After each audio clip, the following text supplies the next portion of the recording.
Whether or not you're a fan of 1989's Roadhouse, you'll hate this. It's awful. This is Roadhouse 2: Last Call.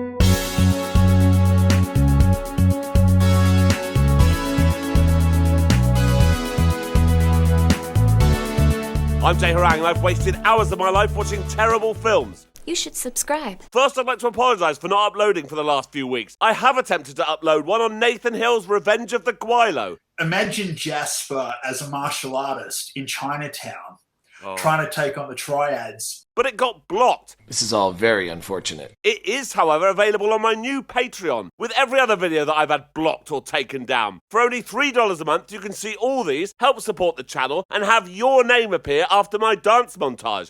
Wow. Links in the description if you're interested. You'll fucking love it. You've got to watch Revenge of the Guilo. Anyway, back to the absolute shit show that's Roadhouse 2. It starts at this bar called the Black Pelican in Louisiana. Excuse me? Yes, I'm from Southeast England and that's how we say Louisiana, much like Montana, Nevada, Indiana, and Alabama. You retarded? No. Anyway, there's this fight.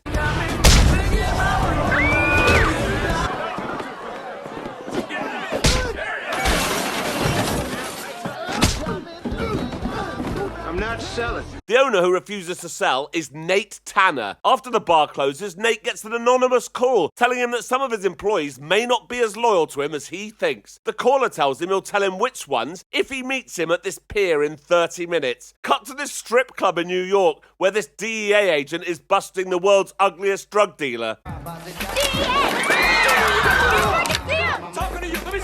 Then the agent takes one of the perps into a private room and starts giving him a lap dance. What?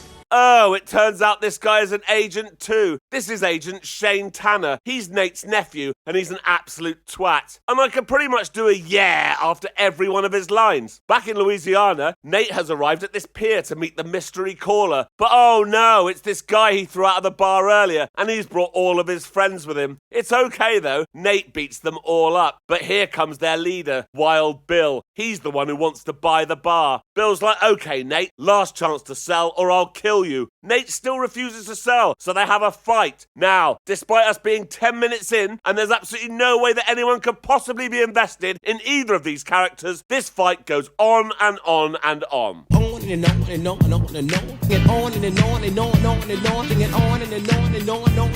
Nate's about to win, but then this really cool woman turns up in a leather jacket and throws a knife at him. Yeah! Bill's just about to finish him off, but Nate escapes and swims away to safety. The next day, Nate is in hospital, and Shane gets a call to let him know he's in pretty bad shape. In fact, he's in a coma. What?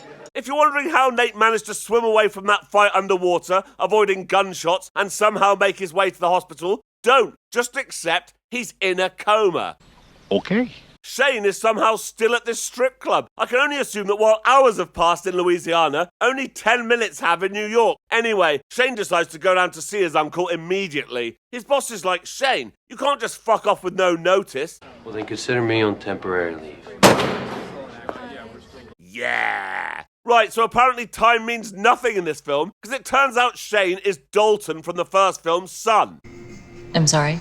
Yeah, this film came out 17 years after the original Roadhouse, and I don't recall Dalton mentioning having a kid. So did he just have one and not mention it? Is this sequel set well in the future? Or is Agent Shane Tanner 16 years old? Whatever, I don't care, this is shit. That night at the Pelican, now that Nate's in hospital, Bill and his gang are walking around like they already own the place. Considering they're so desperate to own this bar, I'm not sure why they're going around treating customers like this, but whatever, that's what's happening. Oh good, Shane's on his way. He sees this woman changing a tyre on the side of the road. Clearly she's going to need his help, so he pulls over. I wonder if he'd have been so quick to help had she been a big fat rotter. Probably not. Me.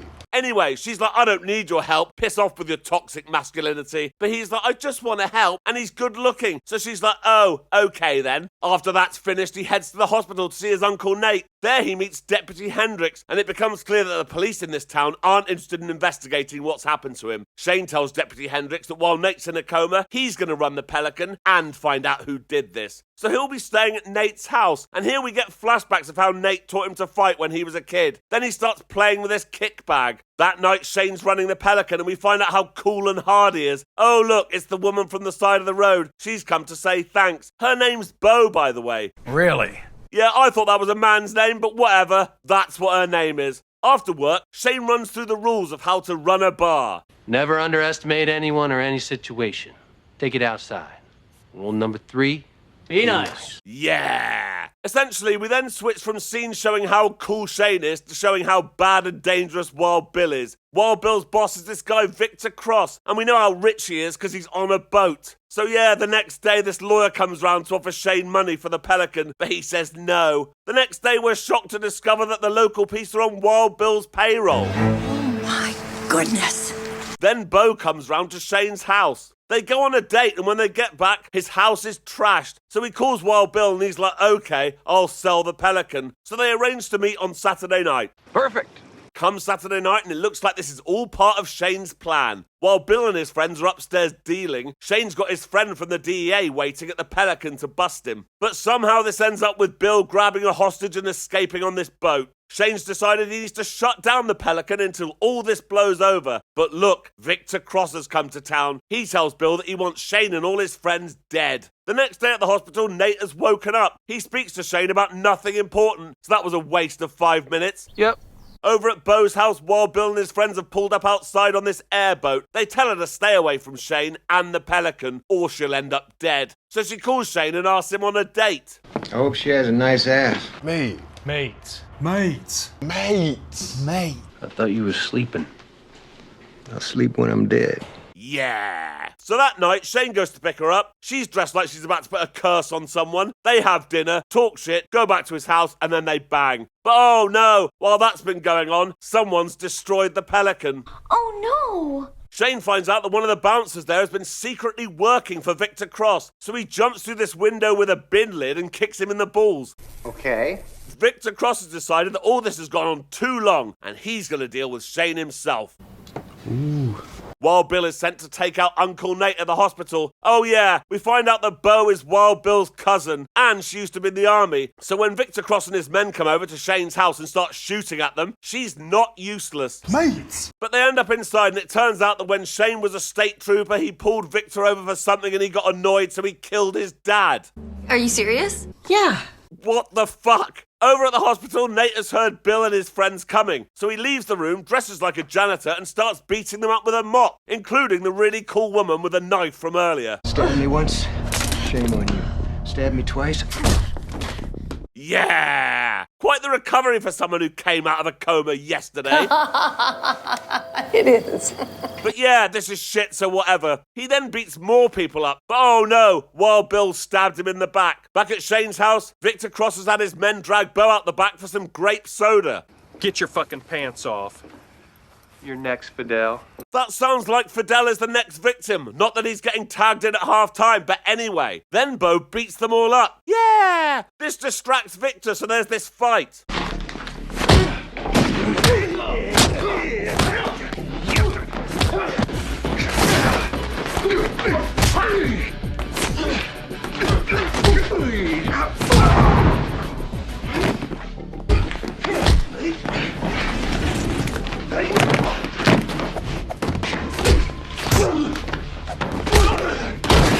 I didn't pull the trigger. Who did?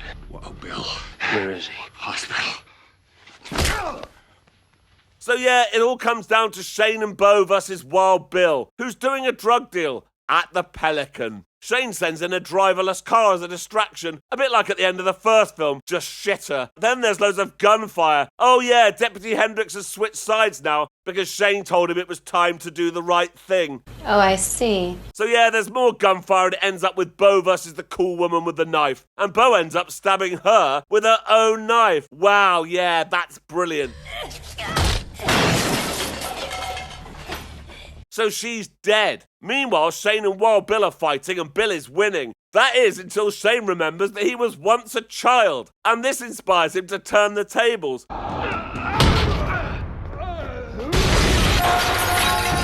So yeah, he's dead too. And Victor Cross is arrested. An unspecified time later, the Pelican is open again. There's a band playing and it's got this midget in it. Everyone's really happy. Shane is going to stay in Louisiana so he can be with Beau. And that's the end of the film. So until next time. Thank you for watching this video. Please like and subscribe. And please consider joining my Patreon. There's a link in the description. Thank you.